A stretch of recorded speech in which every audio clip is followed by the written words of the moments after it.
Today we'll be discussing dark energy, or the acceleration of the universe to expand.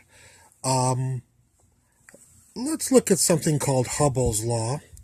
When Hubble, long time ago, looked at galaxies, what he found was that the further galaxies were from Earth, the faster they moved away from the Earth. So a galaxy that might be, if I may use crude, just analogical units, if a galaxy was, say, 10 feet away from you, it might be going 100 miles an hour, but if it was 20 feet away from you, it would be going 200 miles an hour away from you. So Hubble wrote that in this law here, where if you, this is just a constant, and he said if x was 10, and the constant was, let's just make it 1, then the velocity would be 10.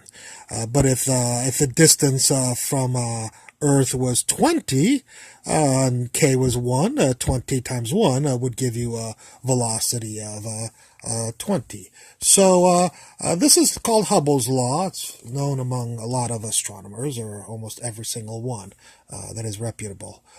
If we do a little calculus to this, what we do is we change the velocity to something called a differential, like this. So v will change to dx dt, kx will just remain the same.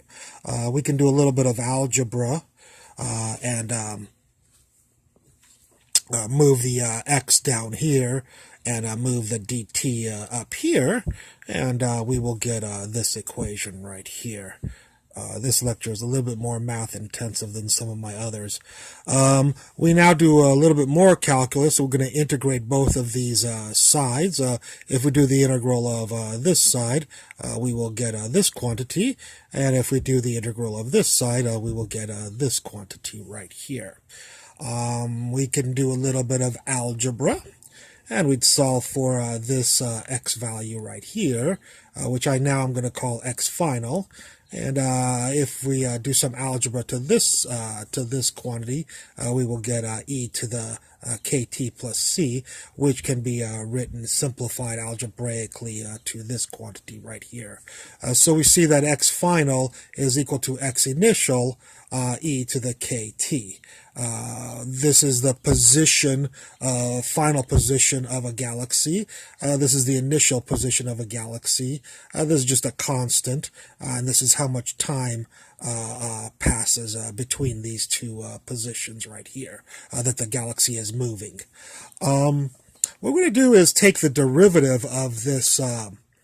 Yes, doing a little bit of calculus here. We're going to take the derivative of position is velocity, of course. The derivative of this equation, to most Calc 1 students, they would understand that this, I'm sorry to the general public who has to just assume that I'm telling them the truth, but you could also type this into Wolfram Alpha and tell it to take the derivative with respect to time, of course, and it will give you this equation, I assure you. So we get the velocity as a function of time now of the galaxy. What we notice is,